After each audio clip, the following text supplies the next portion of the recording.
Hello and welcome to Civilite. मैं हूं अंकित गोयल और आज के इस लेक्चर में हम लोग अपनी सीरीज को कंटिन्यू करेंगे, that is steel structure detailed revision, right.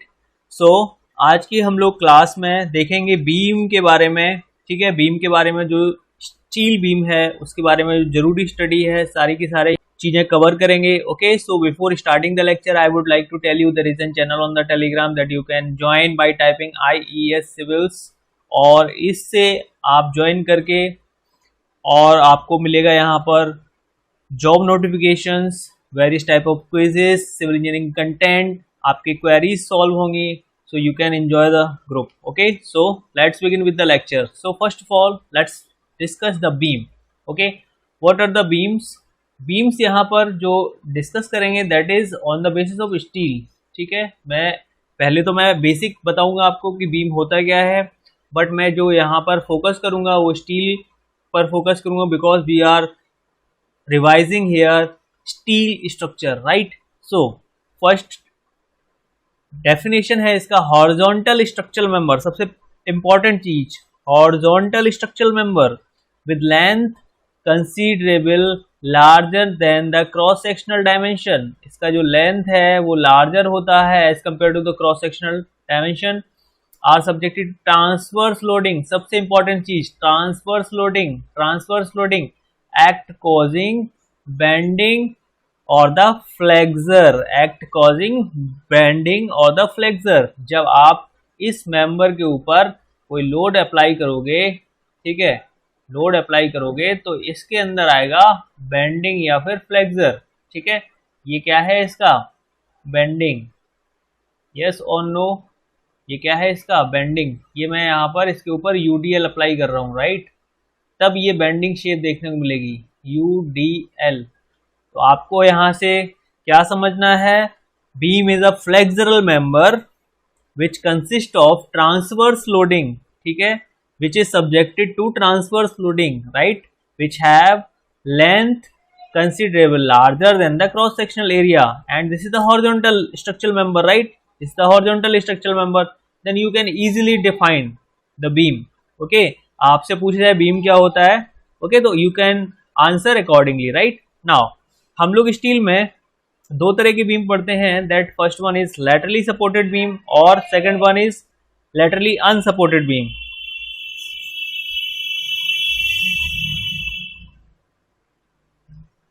Laterally supported और लैटरली अनसपोर्टेड। ओके, तो यहाँ पर जो लैटरल सपोर्ट प्रोवाइड किया जाता है वो हम लोग कंप्रेशन फ्लेंज में प्रोवाइड कराते हैं। ठीक है, जो लैटरल सपोर्ट प्रोवाइड किया जाता है that is provided into the compression flange. Compression flange कौन सा होता है ये हम लोग समझेंगे। ठीक है, जैसे आपके पास ये कोई आई सेक्शन है, आई सेक्शन में ये वाला होगा आपका कंप्रेशन फ्लेंज और ये होगा आपका टेंशन फ्लेंज। ये चीज आपको पता है, जब आप किसी बीम के ऊपर लोड अप्लाई करते हो, ठीक है, ये लोड आपने अप्लाई किया तो आपको टॉप पर देखने को मिलता है कंप्रेशन, यस और नो? टॉप पर देखने को मिलता है आपको कंप्रेशन और बॉटम पर देखने को मिलता है आपको टेंशन। ये आपको यहाँ पर टेंशन देखने को मिलेगा और ये आपको यहाँ पर न्यूट्रल एक्सिस के ऊपर कंप्रेशन देखने को मिलेगा। ठीक है, तो टॉप फ्लेंज पर आपको कंप्रेशन देखने को मिलेगा अगर वो आई सेक्शन है, और बॉटम फ्लेंज पर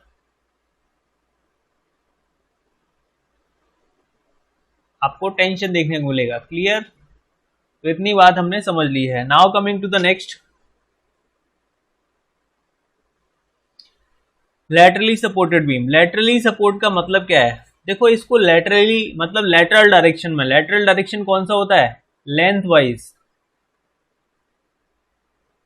लेंथ वाइज इसको हम लोग क्या कर देते हैं?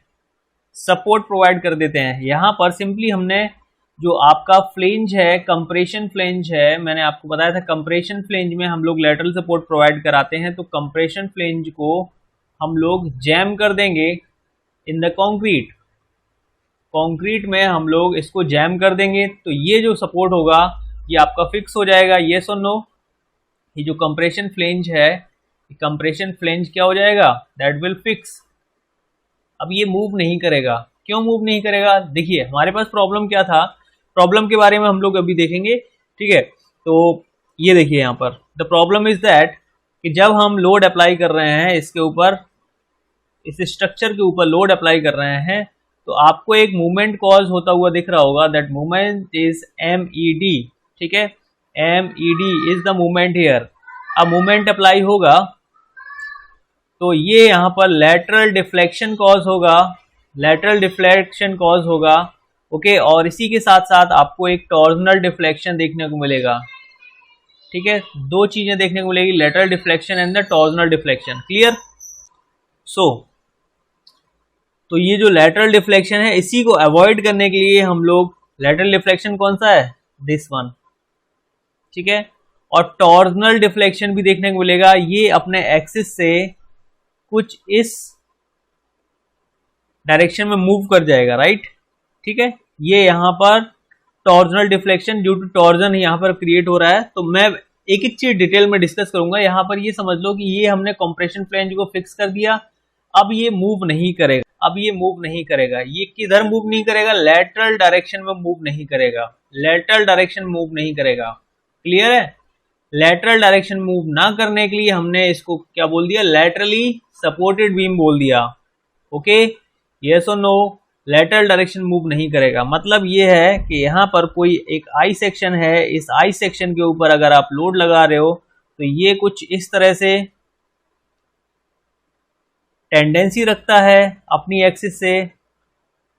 एक्सिस से मूव करने में। तो ये जो टेंडेंसी है इसको हम लोग अवॉइड कर देंगे, क्यों, क्योंकि हमें यहाँ पर प्रोवाइड कर देना है क्या, एक कंक्रीट ब्लॉक, ठीक है। कंक्रीट से हमने इसको फिक्स कर दिया, अब ये लैटरल डायरेक्शन मूव नहीं करेगा। लैटरल डायरेक्शन क्या बोला मैंने आपको, लैटरल डायरेक्शन इज दिस, ये यहाँ पर इस डायरेक्शन मूव नहीं करेगा, that is why we are calling it laterally supported beam, clear. I hope इतनी बात आपको समझ में आ गई है। Compression flange are subjected to the bending compressive stresses due to which they tends to buckle laterally buckle करते हैं, okay. Hence compression flange fails in buckling before fully strength is unutilized unless support laterally, ठीक है। जिस fully strength हम लोग gain पहले fully strength gain होने से पहले ही ये फेल हो जाता है, ठीक है। इसका जो कंप्रेशन फ्लेंज है ये बकल कर जाएगा और ये फेल हो जाएगा। मेरी बात समझ में आ रही है आपको? तो इस चीज को अवॉइड करने के लिए हम लोग इसमें लैटरली सपोर्ट प्रोवाइड कराते हैं, क्लियर है। तो यहाँ पर हमने देखा था कि जो एक्चुअली होता क्या है इसमें, actually the things are okay what exactly it is. So यहाँ पर जब हम मूवमेंट अप्लाई करते हैं तो आपको यहाँ पर एक लैटरल डिफ्लेक्शन देखने को मिलता है, ये अपनी एक्सिस से मूव कर जाता है लैटरल डायरेक्शन में, ओके। और यहाँ पर टॉर्जनल डिफ्लेक्शन देखने को मिलता है। मेरी बात समझ में आ रही है? टॉर्जनल डिफ्लेक्शन, यहां से आप समझो, ये देखिए ये आपका क्या है, एक्सिस है, ये एक्सिस मूव कर गया है अपनी पोजीशन से, ठीक है। इसका जो पोजीशन है ये मूव कर गया है। आप और अभी अच्छे से देखोगे आगे की स्लाइड्स में, okay. Now coming to the next, horizontal and vertical deflection. ऐसे समझो, हॉरिजॉन्टल एंड वर्टिकल डिफ्लेक्शन, दो तरह के डिफ्लेक्शन यहाँ पर कॉज हो रहे हैं। जब आप किसी बीम के ऊपर कोई लोड अप्लाई करते हो तो इस पर्टिकुलर क्रॉस सेक्शन के ऊपर कुछ इस तरह से एंड मूवमेंट कॉज होते हैं, और एंड मूवमेंट के बाद आपको यहाँ पर बहुत ही सुंदर तरीके से मैंने आपको यहाँ पर शो किया है, कोई एक आई सेक्शन देखने को मिल रहा होगा। ये कुछ एक आई सेक्शन है, इस आई सेक्शन की जो पोजीशन है वो चेंज हो जाएगी। वो कहाँ चेंज हो जाएगी वो देखिए यहाँ पर, ओके।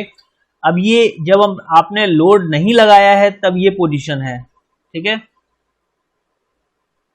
नो लोडिंग की कंडीशन के लिए, नो लोडिंग कंडीशन।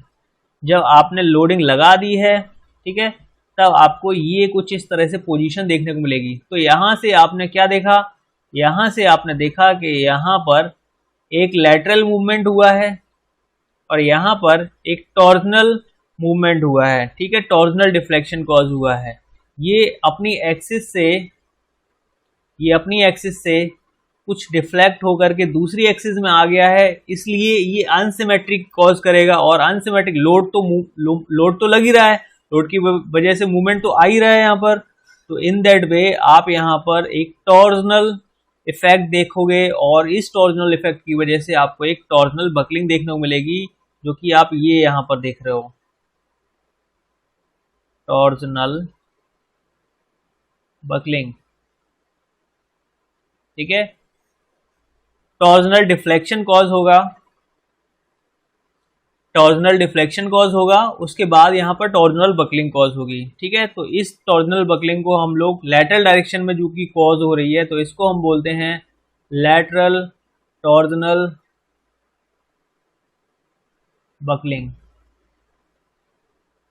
ठीक है, लैटरल डायरेक्शन में कॉज हो रही है, इसलिए यहाँ पर इसको क्या बोलोगे आप, लैटरल टॉर्जनल बकलिंग। ये एक्चुअली यहाँ पर जो चीज होती है दैट इज एक्चुअली डिफ्लेक्शन, जो मैंने यहाँ पर रेड से शो किया है, that is torsional deflection.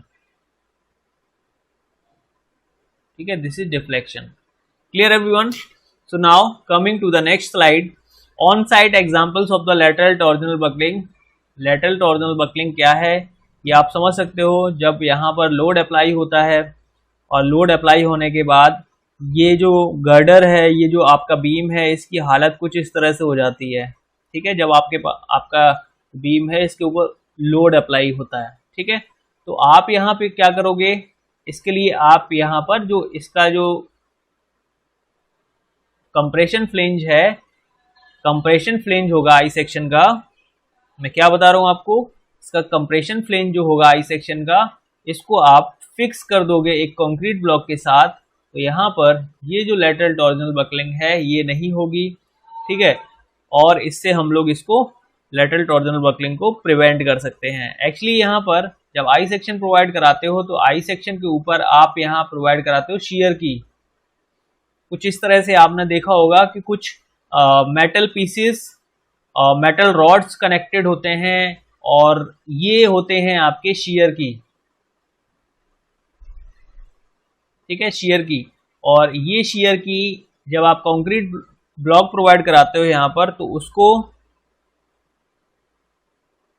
Fix करने में काफी हेल्प करते हैं। ठीक है, या फिर आप डायरेक्टली क्या कर रहे हो, इसको जैसे आपने ये आई सेक्शन लिया है, इस आई सेक्शन के ऊपर आपने शियर की प्रोवाइड किया, और इसी के जस्ट टॉप पर आप प्रोवाइड करा रहे हो कंक्रीटिंग। ठीक है, ये क्या है, आपने ब्लैक से कंक्रीट को शो किया है, कंक्रीटिंग करा दी, तो ये इसके अंदर इसको लॉक करने में हेल्प करेगा, क्योंकि ये शियर को रजिस्ट करेगा। ठीक है, इसका शियर रेजिस्टेंस होगा। यहाँ पर जो फ्रिक्शन की वैल्यू, फ्रिक्शन एक्चुअली नहीं होगा, फ्रिक्शन तो जब आप स्लिपिंग कोई सरफेस जब कोई मूव कर जाता है तब फ्रिक्शन जनरेट होता है। जनरली ये क्या करेगा, शियर को रजिस्ट करेगा। ठीक है, हमारे पास जो शियर, जो लॉन्गिट्यूडनल डायरेक्शन से शियर आएगा, उसको ये रजिस्ट करेगा। Clear? Now coming to the next, design steps. The important thing is that कैसे हम डिजाइन करें, तो हम लोग पहला स्टेप देखेंगे। A trial section is selected assuming it is going to be plastic section. एक कोई हम प्लास्टिक सेक्शन चूज करेंगे। प्लास्टिक सेक्शन के मतलब क्या है, यहाँ पर ये बात हम लोग समझेंगे। और इसको ये क्लास 1 क्यों बोल रहे हैं, that is the one thing that we need to understand here. देखो, यहाँ पर एक क्रॉस सेक्शन का क्लासिफिकेशन होता है, जिसको आपको समझना होगा। ये है आपका table number 2 into the IS 800 2007। ठीक है, ये आपका स्टील डिजाइन का LSM से कोड, LSM डिजाइन से आपका ये कोड है। यहाँ पर आपको एक टेबल दे रखी है, that is limiting width to thickness ratio. ये आपको पहले चेक करना होता है। जब आपके पास कोई एक बीम होता है, तो आप सबसे पहले चेक करोगे कि ये जो बीम है, ये हमने जो कंसीडर किया है, इस बीम के जो पैरामीटर्स हैं वो सुटेबल हैं या नहीं है। ठीक है, ये कोई एक आपने आई सेक्शन कंसीडर किया है, इसमें आपका कोई बी होगा। ठीक है, कोई बी होगा, ये आपका बी है। ये आपका थिकनेस ऑफ फ्लेंज होगा।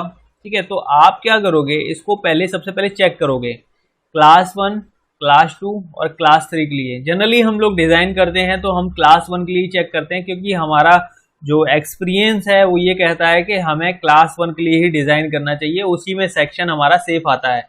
क्यों सेफ आता है, देखिए यहाँ पर क्यों सेफ आता है, मैंने आपको बताया था, मैंने आपको एक आइडियलाइज स्ट्रेस स्ट्रेन कर्व बना करके जब प्लास्टिक एनालिसिस पढ़ाया था, तो मैंने आपको लास्ट कंडीशन में मैंने आपको बताया था कि यहाँ पर प्लास्टिक मूवमेंट जनरेट होता है। ठीक है, उस कंडीशन में जो सेक्शन की स्थिति होगी वो प्लास्टिक सेक्शन कहलाएगा। ठीक है, क्या कहलाएगा, प्लास्टिक सेक्शन कहलाएगा, क्योंकि यहाँ पर इस लेवल पर, इस पॉइंट पर जब प्लास्टिक हिंज फॉर्म होगी, प्लास्टिक मूवमेंट कॉज होगा, तो यहाँ पर जो प्लास्टिक सेक्शन जिसे हम कह रहे हैं वहाँ पर हाईएस्ट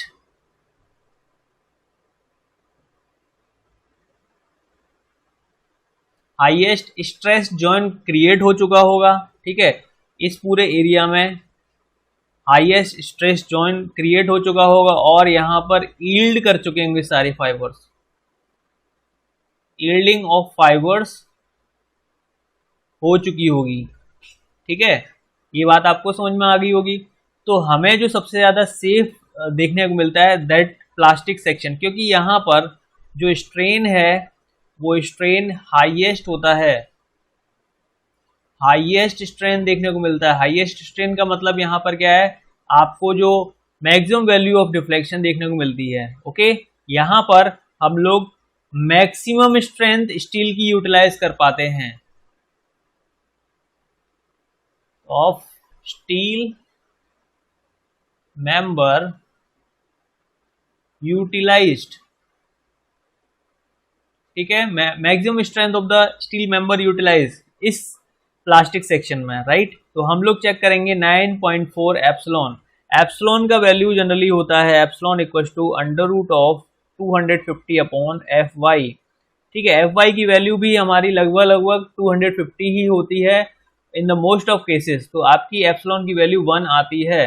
तो आपको ये रेशियो है ये चेक करना है बी अपॉन टी एफ का। B is the width of the flange और T F is the thickness of flange. तो आपको ये चेक करना होता है कि that is value into the limit और नॉट। 9.4 एप्सिलॉन इससे कम है तो आप इसको कंसीडर करोगे। ठीक है, ये आपको चेक लगाना है। तो ये आपसे ये जो डेटा है ये आपसे पूछा जाता है। बीम के केस में आप क्या कौन सा डेटा कंसीडर करते हो, B upon T F consider करते हो, ठीक है, T upon B F consider करते हो, क्या कंसीडर करते हो, B upon T F. This will be the correct answer. Clear. तो आपको यहाँ पर जनरली रोल्ड सेक्शन दे रखे होते हैं और यहाँ पर कंप्रेशन फ्लेंज की बात कर रहे हैं, रोल्ड सेक्शन दे रखा होगा तो आप ये क्राइटेरिया अप्लाई करोगे। बेल्डेड सेक्शन दे रखा है तो आप 8.4 एप्सिलॉन कंसीडर करोगे। तो ये वैल्यूज आपकी प्रीवियस ईयर क्वेश्चंस में पूछी गई हैं, ये दो वैल्यूज आपकी प्रीवियस ईयर क्वेश्चंस में पूछी गई हैं, राइट। तो आपको ये याद रखना है। ओके, आपको ये याद रखना है। जनरली आपको प्लास्टिक का ही याद रखना है, प्लास्टिक के बाद आप याद ना रखिए। This is nothing to worry about. This is nothing to bother about this. Okay, आप केवल ये प्लास्टिक सेक्शन के लिए डेटा याद रखिए और आपको यहाँ पर जो रेशियो लेके चलना है that is B upon T F. Clear है, बी अपॉन टी एफ। तो आई होप इतनी बात समझ में आ गई है। अब मैंने प्लास्टिक को क्लास 1 क्यों कहा है ये बात समझ लेते हैं, क्योंकि मैंने आपको एक कंप्रेशन मेंबर में एक आपको मैंने बताया हुआ है there is an one thing classification of the cross section. ठीक है, तो यहाँ पर मैंने आपको बताया हुआ है कि जब आप लोड अप्लाई करते हो तो आपके पास एक मूवमेंट कॉज होगा। ठीक है, और इस मूवमेंट की वजह से जो इसके अंदर बेंडिंग कॉज होगी, इसी से हम लोग डील करते हैं। ठीक है, यहाँ पर हम लोग डायरेक्टली लोड से डील नहीं करते हैं बल्कि हम लोग डील करते हैं बेंडिंग मूवमेंट से। जो प्लास्टिक एनालिसिस है, प्लास्टिक एनालिसिस में हम लोग जनरली बेंडिंग मूवमेंट से डील करते हैं, ना कि किसी और चीज से। ठीक है, तो यहाँ पर वो प्लास्टिक एनालिसिस का पार्ट है क्योंकि यहाँ पर हम लोग डिस्कस कर रहे हैं दैट इज बीम। ओके, और ये बीम कौन सा है, स्टील बीम है। तो हमें प्लास्टिक एनालिसिस से तो डील करना ही करना होगा। क्लियर है। तो आपको यहाँ पर कुछ 4 तरह के सेक्शन देखने को मिलते हैं, क्लास 1, क्लास 2, क्लास 3 और क्लास 4। क्लास 1 को हम लोग बोलते हैं प्लास्टिक सेक्शन। इस सेक्शन के अंडर जो आपकी मैक्सिमम रिजर्व स्ट्रेंथ होती है under the steel, maximum reserve strength under the steel in plastic region, वो हम लोग यूटिलाइज कर लेते हैं। और इस लेवल पे आपको ज़्यादा से ज़्यादा स्ट्रेंथ देखने को मिलता है, ज़्यादा से ज़्यादा स्ट्रेंथ देखने को मिलता है। This x axis is denoting the deflection delta. तो आप देख रहे हो कि जब क्लास 1 प्लास्टिक सेक्शन यहाँ पर जब आपको देखने को मिलता है तो डिफ्लेक्शन की value other than the 3 classes, जैसे कि compact section, semi compact section और द स्लेंडर सेक्शन, डेल्टा की वैल्यू कितनी है, हाईएस्ट है। हाईएस्ट है किस पर, एट द प्लास्टिक सेक्शन। ये बात देख रहे हो। तो यहाँ पर आप कह सकते हो कि आपका यहाँ पर मैक्सिमम लोडिंग के केस में मैक्सिमम डेल्टा देखने को मिलेगा, ठीक है। और हम लोग इसकी जो मैक्सिमम रिजर्व स्ट्रेंथ है उसको हम लोग यूटिलाइज कर पा रहे हैं इस लेवल पर।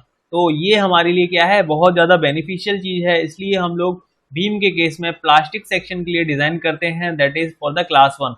आपसे जनरली ऑब्जेक्टिव क्वेश्चन में ये भी पूछा जाता है कि क्लास 1 किसे कहते हैं, प्लास्टिक सेक्शन को कहते हैं, आप आंसर करो। क्लास 2 किसे कहते हैं, कॉम्पैक्ट को, ठीक है। क्लास 1 प्लास्टिक, ऐसे टेबल करके याद कर लो, क्लास 2 कॉम्पैक्ट, ठीक है। क्लास 3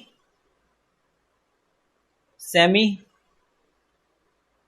कॉम्पैक्ट और class 4 that is cylinder,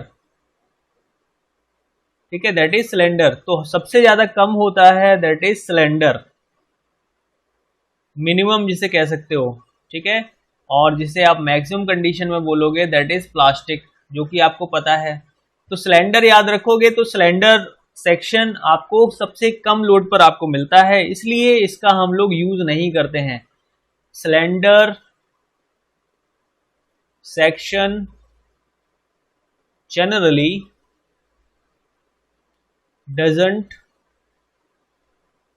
use due to low resistance of stress, ठीक है। स्ट्रेस रेजिस्टेंस काफी कम होता है, इसलिए हम लोग इसको यूज नहीं करते हैं। क्लियर है। तो ये क्लासेस आप याद कर लीजिए, that is sufficient to understand. तो सबसे पहले हम लोग प्लास्टिक सेक्शन देख रहे थे। प्लास्टिक सेक्शन क्लास 1 हम लोग कंसीडर करेंगे और इसके अंदर हम लोग जो चेक है वो चेक अप्रोप्रिएट लगाएंगे और उस चेक के अकॉर्डिंग हम लोग जो सेक्शन है वो कंसीडर करेंगे, ठीक है। Okay, now coming to the then it is checked for the class belongs, उस किस क्लास को बिलोंग करता है वो चेक करेंगे। Now coming to the third point, checks for the bending strength, bending strength के लिए चेक करेंगे हम लोग। Check for the shear strength, bending strength और shear strength, okay. Check for the deflection, deflection के लिए चेक लगाएंगे। अगर ये सेक्शन फेल होता है तो हम लोग डिजाइनिंग को रिवाइज करेंगे। क्लियर है। एक आपसे क्वेश्चन पूछा गया है प्रीवियस ईयर में, जो फैक्टर डिजाइन शियर फोर्स है दैट इज VU। तो VU की वैल्यू कितनी होनी चाहिए डिजाइन शियर फोर्स से, this is factor design shear force, और ये है आपका design shear strength of the cross section, ठीक है। ये डिजाइन वाला वैल्यू है, इसका वैल्यू कितना होना चाहिए, VU का वैल्यू कितना होना चाहिए, that must be greater than 0.6 times of VD। Design से आपका 0.6 डिजाइन का 0.6 टाइम से ये वैल्यू आपका ज्यादा होना चाहिए, ठीक है। ये वैल्यू याद रखिएगा, आप फैक्टर याद रख लो 0.6, काम हो जाएगा। जब भी आपको 0.6 VD ग्रेटर क्या दिखे, आपका VU दिखे, ये जो 0.6 फैक्टर है इसको याद रख लो आप, बस काम हो जाएगा। VU equal to 0.6 times of VD, बस ये याद रखना है, बाकी आप खुद ब खुद आंसर कर पाओगे। क्लियर है। चलिए अब हम आते हैं वेब बकलिंग की ओर। Web of rolled sections are subjected to high amount of compressive stresses, high amount of compressive stresses. ठीक है, जब इस बीम सेक्शन के ऊपर high amount of compressive stresses act हो रहे हैं तो just below the heavy concentrated loads and above reactions from the support. देखो यहाँ पर इस पॉइंट पर जब अंडर द ये जो वेब पोर्शन है, ये क्या है आपका वेब पोर्शन है, जब इसके ऊपर हैवी लोड अप्लाइड होते हैं तो ये हैवी लोड्स क्या करते हैं, क्योंकि ये जो आपका जो सेक्शन है, ठीक है, ये जो वेब पोर्शन है ये क्या रजिस्ट करता है, ये शियर फोर्स रजिस्ट करता है, ये शियर फोर्स रजिस्ट करता है। ये शियर फोर्स मतलब ये जो हैवी लोड है, हैवी लोड रजिस्ट करता है। ठीक है, ये रजिस्ट करता है। तो ये रजिस्ट कैसे करेगा, जब ये वेब जो है, वेब क्या है, लाइट है, and this is not able to resist the heavy load, then what will happen. तो ये जो वेब है, ये web as a column work करेगा, ये web as a column work करता है। कॉलम मतलब ये जो वेब है ये as a compression member work करता है, कंप्रेशन मेंबर वर्क करता है। ठीक है, तो ये कंप्रेशन मेंबर क्या कर जाएगा, बकल कर जाएगा। क्लियर है, ये कंप्रेशन मेंबर बकल कर जाएगा। तो ये बात आपने समझ ली है। ठीक है, क्यों कर रहा है, हैवी लोड की वजह से कर रहा है। और हैवी लोड कहां पर एक्ट होगा, जब एट द वेब के ऊपर जस्ट पॉइंट लोड अप्लाइड होगा। क्या अप्लाइड होगा, कंसंट्रेटेड लोड, या फिर मैं इसको पॉइंट लोड बोल रहा हूं। जब ये हैवी कंसंट्रेटेड लोड अप्लाइड होता है तब ये यहां पर डिफेक्ट देखने को मिलता है। ठीक है, और stress concentration occurs at the junction of the web and the फ्लिंज। ठीक है, स्ट्रेस कंसंट्रेशन जो है वो आपके जंक्शन पर, जैसे ये जो जंक्शन है टॉप, जब लोड अप्लाई हो रहा है कहां पर, टॉप पर, तो यहां पर ये जो जंक्शन है यहां से स्ट्रेसेस इफेक्ट होने स्टार्ट होते हैं। क्योंकि यहां पर क्या होता है, जनरली जब आपका जो लोड है, load is greater than the resistance. ठीक है, रेजिस्टेंस मतलब ये जो स्ट्रेस क्या होता है, स्ट्रेस क्या होता है, रेजिस्टेंस फोर्स ही तो होता है, internal resistance of the structure, that is stress. तो जब ये लोड ज्यादा हो जाता है इस रेजिस्टेंस से तो यहां पर बकलिंग देखने को मिलती है। क्लियर है, इसके प्रिवेंशन के लिए क्या करोगे, आप यहां पर एक स्टिफनर प्रोवाइड करा दोगे। ठीक है, एक यहां जब ये सेक्शन जो है स्ट्रेट होगा, आप यहां पर स्टिफनर प्रोवाइड करा दोगे। तो ये स्टिफनर क्या करता है, ये स्टिफनर प्रिवेंट्स द बकलिंग। क्यों प्रिवेंट करता है भाई, ये बकलिंग को प्रिवेंट क्यों करेगा, क्योंकि यहां पर जो लोड अप्लाइड होगा ये लोड डायरेक्टली इस वेब में ट्रांसफर होता है, और जो लोड इस ये जो वेब रजिस्ट नहीं कर पाता है वो क्या करता है, वो इस स्टिफनर को ट्रांसफर कर देता है। ठीक है, ये जो वर्टिकल स्टिफनर है, वर्टिकल स्टिफनर को ट्रांसफर कर देगा और ये लोड रजिस्ट हो जाएगा क्लियर इजीली। ठीक है, विदाउट एनी बकलिंग। तो आपको इसके प्रिवेंशन के लिए क्या करना है, ये आपको वर्टिकल स्टिफनर प्रोवाइड करना है। क्लियर है, now coming to the web crippling. Web crippling क्या होता है, web crippling takes place due to the lack of bearing capacity near the support web. जब यहां पर ये जो पॉइंट है, इस पॉइंट पर आपका सेक्शन कैसा होता है, वीक सेक्शन होता है। ठीक है, वीक सेक्शन होगा मतलब जो वेब थिकनेस है दैट इज लेसर।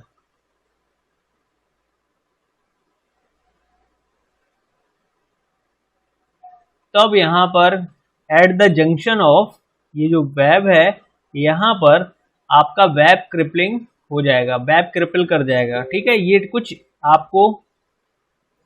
कुछ आपको डिफ्लेक्टेड शेप देखने को मिल रहा होगा, ये कुछ आपको डिफ्लेक्टेड शेप देखने को मिल रहा है, ये सुनो, ये कुछ इस तरह से शेप देखने को मिल रहा होगा। यही क्या है आपका वेब क्रिपलिंग है। ठीक है, वेब क्रिपलिंग। वेब क्रिपलिंग कहाँ पर होता है, किस लोकेशन पर होता है, मैं क्या बता रहा हूँ, वेब क्रिपलिंग कहाँ पर होता है, इस पॉइंट पर होता है। ठीक है, रूट ऑफ रेडियस पर, रूट ऑफ रेडियस, और आप कह सकते हो यहां पर वेब जंक्शन, वेब जंक्शन पर ये कॉज होता है वेब क्रिपलिंग। इसका भी क्या तरीका है, आप यहां पर इसके प्रिवेंशन के लिए आप यहां प्रोवाइड कर सकते हो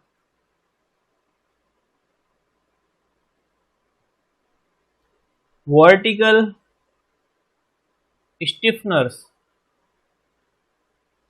ठीक है, वर्टिकल स्टिफनेस प्रोवाइड करा सकते हो और इससे ये प्रॉब्लम हो जाएगी आपकी सॉल्व। क्लियर है? So that is for the web crippling. Okay, so now that is all for today, that is all for the beam. आपको बस इतना ही याद करना था और इसी के साथ आप यहाँ पर सारी की सारी प्रॉब्लम सॉल्व कर ले जाओगे।